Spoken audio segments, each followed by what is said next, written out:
पुन्हा एकदा प्रभू श्री ख्रिस्ताच्या नावामध्ये सर्व मेथडिस्ट मराठीच्या डोंबिवलीच्या सर्व भक्तगणांचं आजच्या या 22 नोव्हेंबर 2020 रविवारच्या भक्तीमध्ये स्वागत करत आहे. आजच्या भक्तीला आपण आरंभ करूया. परमेश्वराचं वचन माझ्या पावलाकरता दिव्या समान व माझ्या मार्गावरती प्रकाशासमान आहे. या समयी विशेषतः महाराष्ट्र गव्हर्नमेंटने जे काही आपल्याला चर्चेस सुरुवात करण्याला परवानगी दिलेली आहे, परंतु आपण तरीही जोपर्यंत जसेल अपार्टमेंट ज्या सोसायटीमध्ये आपलं चर्च आहे त्या सोसायटीचे सेक्रेटरी व संपूर्ण आपल्या अधिकाऱ्याकडून पास्टेट कमिटीकडून अनुमती मिळत नाही तोपर्यंत आपण अशाच पद्धतीने यूट्यूब आणि फेसबुकवरती आपण रविवारची आराधना घेणार आहोत. तरी सर्वांनी याची नोंद घ्यावी. विशेषतः पुन्हा केवळ आजच्या या भक्तीची सुरुवात आपण सर्वप्रथम प्रार्थनेने प्रार्थना करूया. पवित्र पवित्र पवित्र जीवन सनदीस प्रभू परमेश्वरा, राजांच्या राजा, प्रभूंच्या प्रभू, अब्राहम इसाक याकोबाच्या देवा, अनादिकालापासून अनंतकालापर्यंत असणाऱ्या पित्या, पुन्हा केवळ मागील सर्व सप्ताहभर सांभाळून आमची काळजी घेऊन सुंदरसा दिवस हा रविवारचा प्रसंग आमच्या आयुष्यामध्ये तो जोडलेला आहेस. विशेषतः आजची भक्ती विशेष प्रकार प्रभू परमेश्वर आम्हाकरिता आशीर्वादित कर. जे स्तोत्रे, गीते, आध्यात्मिक स्तवनी याद्वारे आम्ही तुझं गुणगान करणार आहोत, त्याद्वारे प्रभू परमेश्वर तुझी महिमा प्रभू परमेश्वर तू प्रकट करून घे. विशेषतः जे भक्तगण आज ज्या विनंत्या मागण्या घेऊन प्रभू परमेश्वर या ऑनलाईन फेसबुक आणि यूट्यूबच्या प्रभू परमेश्वर आराधनेमध्ये एकत्रित होत आहेत, सर्वांच्या प्रभू परमेश्वर प्रार्थनेचे उत्तर तू दे आणि विशेष प्रकारे भक्ती आम्हाकरता आशीर्वादित अशा प्रकारे होऊ दे. विशेषतः प्रार्थना करत आहोत, विनंती करत आहोत mister and Mrs Vinay uncle यांना त्यांच्या वैवाहिक जीवनामध्ये प्रभू परमेश्वर वेडिंग अॅनिव्हर्सरीच्या माध्यमामधून जो आनंदाचा प्रसंग आयुष्यामध्ये तो जोडलेला आहेस. गेली 37 इयर्स त्यांचा विशेष प्रकार प्रभू परमेश्वर तो सांभाळ केलेला आहेस. विशेषतः त्यांचे सर्व कुटुंबे सारंग, प्रियंका आणि दिशान या सर्व प्रभू परमेश्वर परिवारावरती विशेष प्रकारची तुझी दयादृष्टी असू दे आणि अशाच प्रकारचे अनेक आशीर्वाद जे अब्राहम इसाक याकोब यांना तू दिलं होतास तशा प्रकारच्या सर्व आशीर्वादाने त्यांना तो भरून काढ.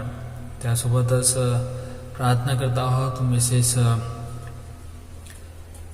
सीमाराव आणि त्यांच्या पतीकरिता, त्यांच्या देखील जीवनामध्ये जो विवाहाचा प्रभू परमेश्वर आनंद तू दिलेला आहेस, खरोखर प्रभू परमेश्वर तो आनंद तू द्विगुणित कर आणि होते प्रभू परमेश्वरा त्यांच्या दोन्ही मुली, त्यांचे सासू सासरे व दीर या सर्वावरती प्रभू परमेश्वर विशेष प्रकारे संपूर्ण राव कुटुंबावरती तुझी मेहर नजर असू दे आणि त्यांच्या कुटुंबामध्ये जो आनंद प्रभू परमेश्वर तू दिलेला आहेस.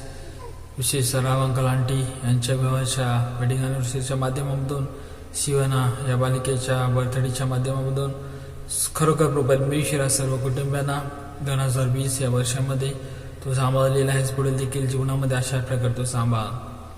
विशेषतः मिस्टर डॅनियल लोखंडे यांच्या देखील आम्ही प्रभू परमेश्वरा जीवनाबद्दल धन्यवाद देत आहोत. एक नवीन अशा प्रकारच्या वर्षामध्ये प्रभू परमेश्वर त्यांना तो पाऊल ठेवत असताना शक्ती सामर्थ्य दीर्घायुष्याने भरून काढलेला आहेस. याबद्दल विशेष प्रकारे तुला धन्यवाद देत आहोत. विशेषतः आजचं जे दैवी वचन पवित्र आत्म्या सामर्थ्याच्याद्वारे आम्हाकरता प्रभू परमेश्वर ते घेऊन आलेले आहेत, त्याने बोलत नसून तर त्यांच्याद्वारे तू बोलावास अशा प्रकारची दयादृष्टी तू प्रकट कर.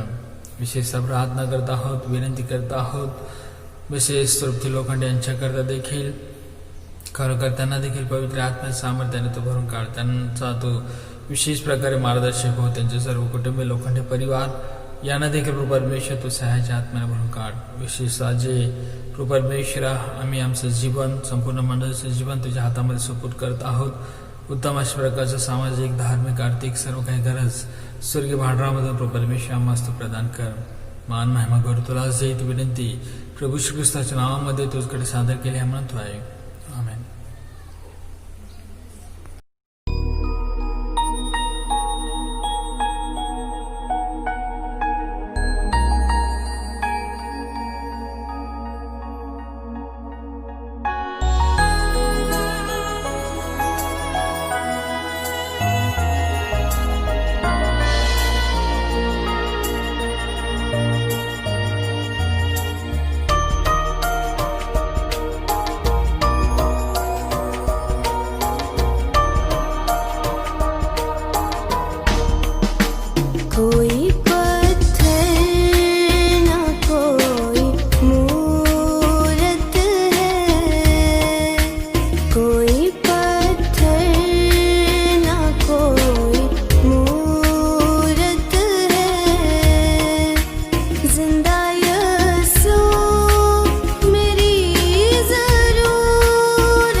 मेरा बल है प्रभु,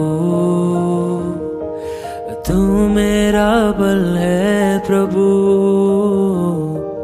तू मेरा बल है प्रभु, तू सर्वा बल है प्रभु।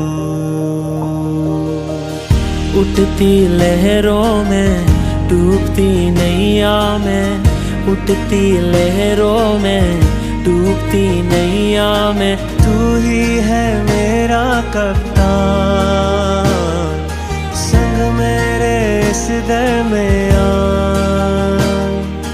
तू ही है मेरा कप्तान, संग मेरे इस दरमियां। तू मेरा बल है प्रभु, तू मेरा बल है प्रभु, तू मेरा बल है प्रभु, तू मेरा बल है प्रभु, तू मेरा बल है प्रभु, तू मेरा बल है प्रभु, तू मेरा बल है प्रभु, तू सर्वा बल है प्रभु।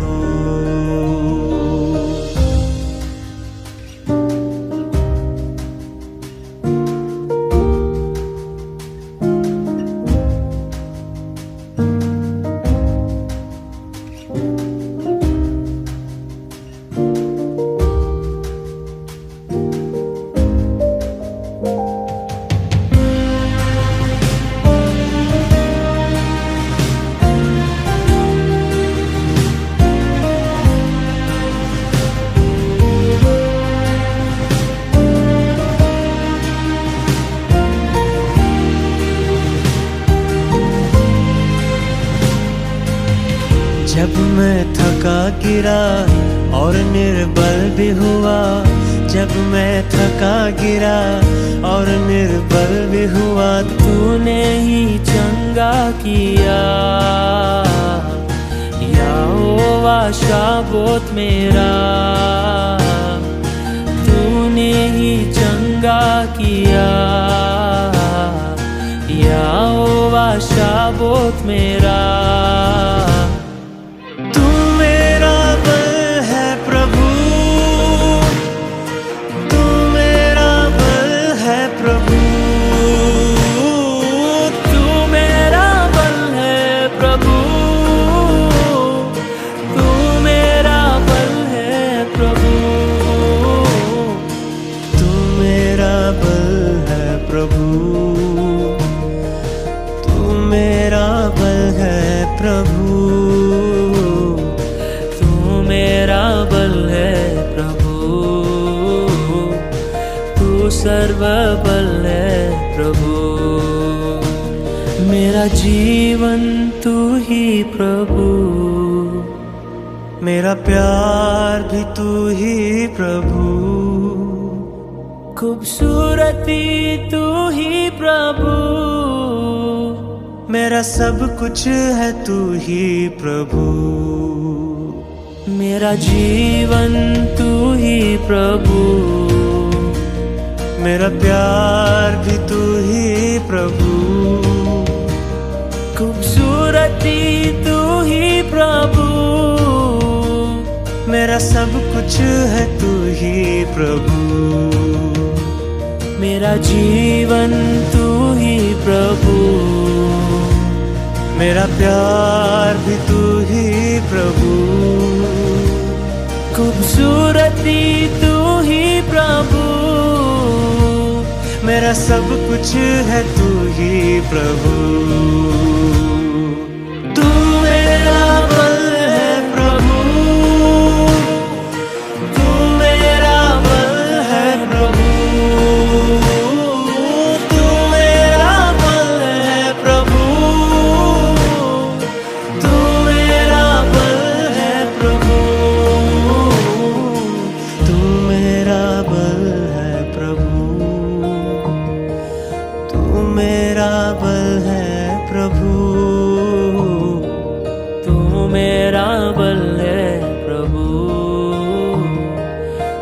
सर्वबल है प्रभु।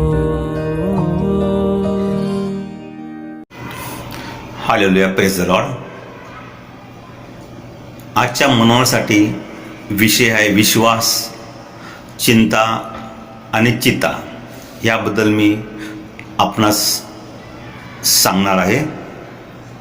हा माझा आयुष्यातील पहिला प्रयत्न आहे की देवाचा काहीतरी संदेश मी तुम्हाला माझ्या हातून द्यावा. आणि ही परमेश्वराची इच्छा असेल, कारण माझ्या मुलाने अमोलनी मला प्रोत्साहन दिलं, पप्पा मी जर देऊ शकतो तो संदेश तुम्ही का देऊ शकत नाही. खरोखर आपल्या लेकरांची इच्छा आणि ते पण देवाविषयी असेल तर प्रत्येक आई वडिलांना त्या पुऱ्या करणं गरजेचं आहे. कारण देवाविषयी जे कार्य जर आपण जर केलं तर आपले लेकरं करतील. म्हणून मी हा संदेश देण्याचा प्रयत्न करत आहे. कारण माझ्या अमोलचा विश्वास, लेकराचा विश्वास दृढ व्हावा यासाठी. तर त्यात आपण थोडीशी प्रार्थना करूया. थोरान थोर कृपाळू प्रभू परमेश्वरा, तुला गौरव, तुला स्तुती असं बाप्पा प्रार्थना करतो आप्पा. आयुष्यामध्ये आप्पा ही पहिली संधी आप्पा मला दिलीस आणि खरोखर आप्पा ही फार वेळ मी देण्याचा प्रयत्न करत होतो आप्पा. पण आप्पा माझ्या लेकरांनी मला जोर केला आणि त्याचा विश्वास दूर करण्यासाठी. आणि आप्पा खरोखर आप्पा तू माझा विश्वास दूर करशील आणि हा माझ्या मुखाला तू स्पर्श करेल आणि 2 शब्द बोलण्यासाठी तू मला सहाय्य करशील, हा विश्वास आहे. आणि ते विश्वासाद्वारे आप्पा मी बोलतो. माझं बोलणं तू मान्य करून घे. काय चुका होत असेल तर बाप्पा त्यात तू क्षमा कर बाप्पा. इथला आशीर प्रार्थना तारा मध्यस्था प्रभू गीताच्या गोड आणि बाप्पा आमेन. आजचा विषय आहे पहिला विश्वास. विश्वास. आता एदेन बागेचा आता आपण एक शास्त्र भाग वाचूया. उत्पत्ती ह्याचा 3रा अध्याय आणि 1 ते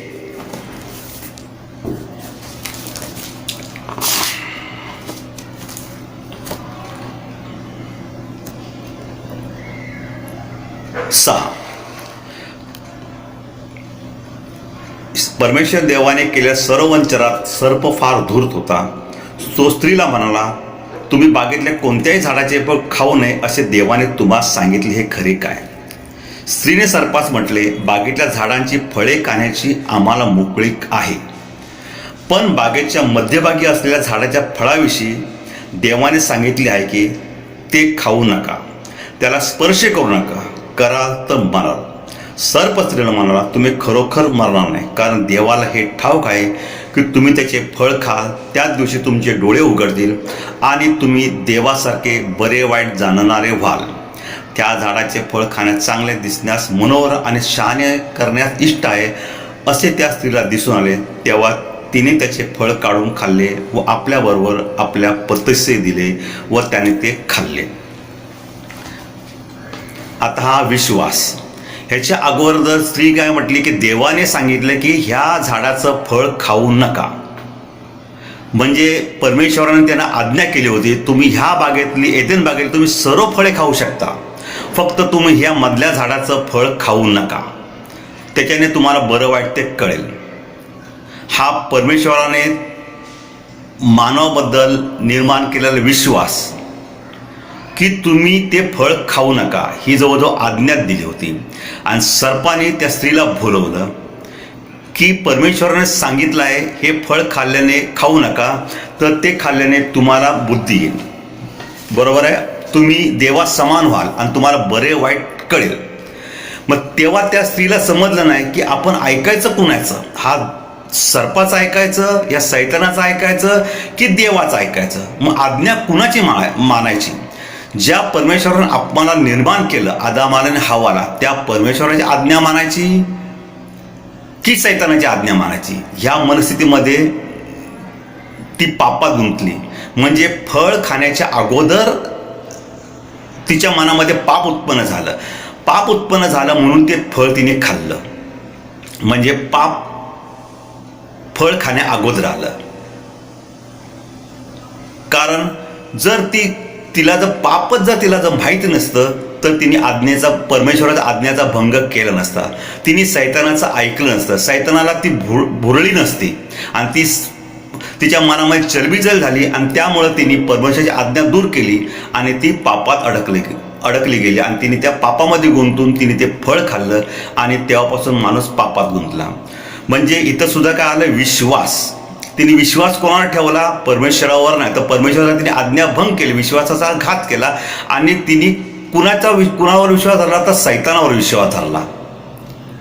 आणि तिने सैतानाचं ऐकलं की आम्हाला सर्व चांगलं ते कळल, बरं वाईट कळल आणि आम्ही देवासमान होईल, हे तिला जाणवलं. म्हणजे तिने ज्या परमेश्वरावर विश्वास न ठेवता तिने सैतानावर विश्वास ठेवला. आता दुसरं फळ म्हणजे योहान 3:16. हे तर आपल्या सगळ्यांना माहीत आहे.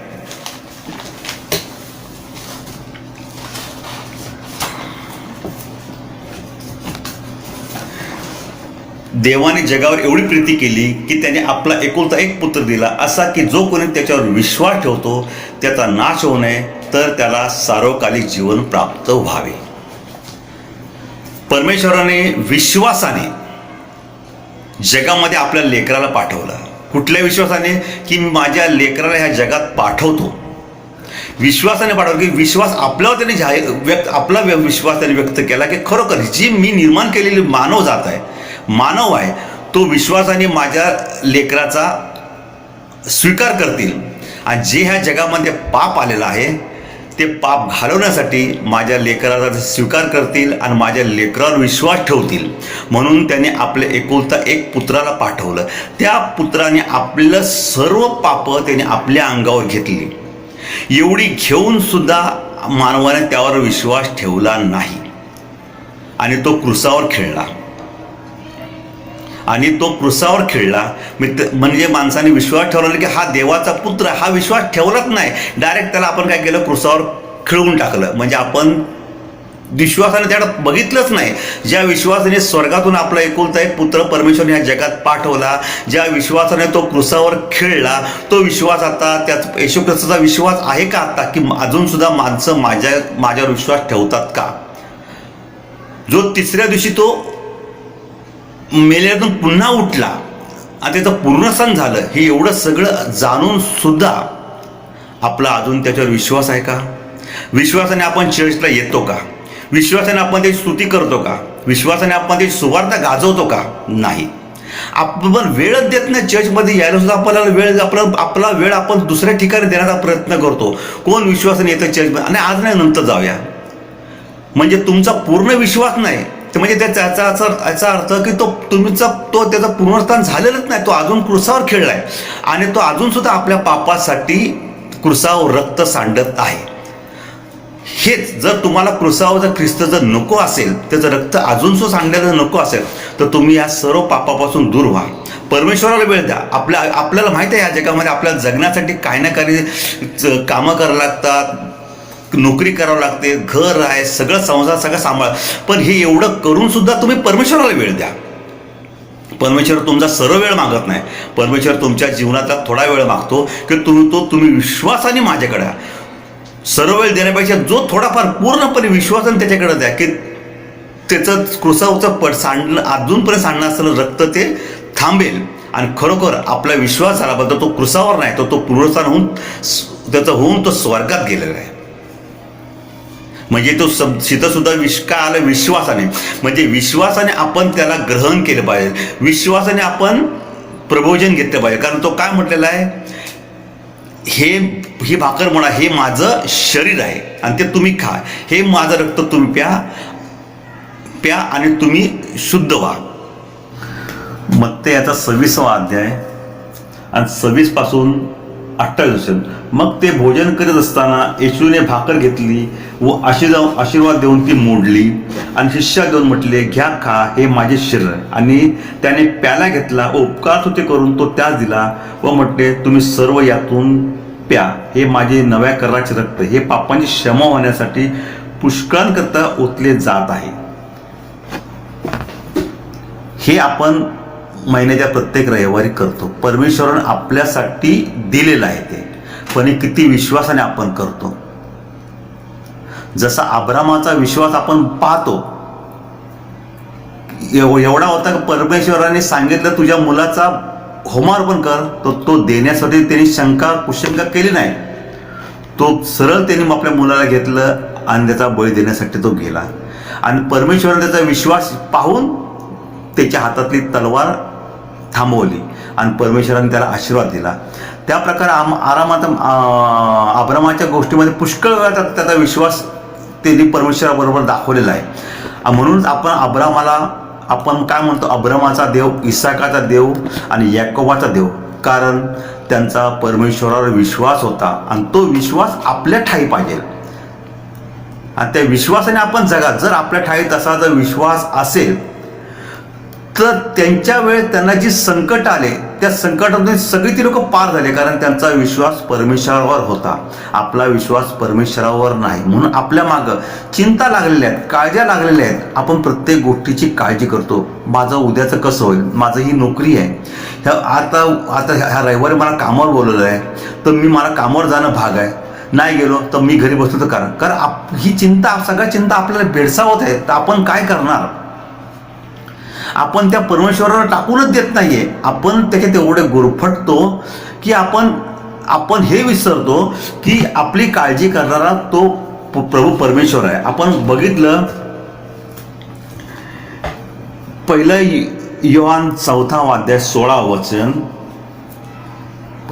फक्त पॉज कर.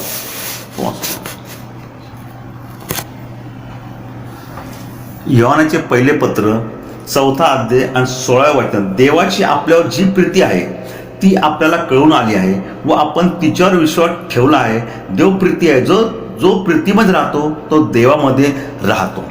हे वचन आहे. कारण देव तुमच्यावर प्रेम करतो. जर देव आपल्यावर जर प्रेम करतो तर आपल्याला घाबरायचं काही कारणच नाही ना. कारण जी व्यक्ती आपल्याला प्रेम करते ती प्रत्येक गोष्टीमध्ये आपली काळजी घेते, आपला सांभाळ करते, आपल्याला जे हवं नको ते ती पुरवते. कारण परमेश्वर तुमच्यावर प्रेम करतो, तुमच्यावर प्रीती करतो, तो परमेश्वर तुमची काळजी घेणारच आहे. कारण पक्षी, प्राणी, जनावर त्यांची जर परमेश्वर जर काळजी घेतो तर आपली का काळजी घेणार नाही? पण आपण त्याच्यावर भरोसा ठेवतच नाही, आपण त्याच्यावर विश्वास ठेवतच नाही ना. आपण आपल्याच हातावर आणि आपल्याच बुद्धीवर आपला विश्वास असतो, म्हणून आपल्या मागे चिंता लागलेल्या असतात. आणि दुसरं म्हणजे स्तोत्र 139 10 अध्याय 10 वचन,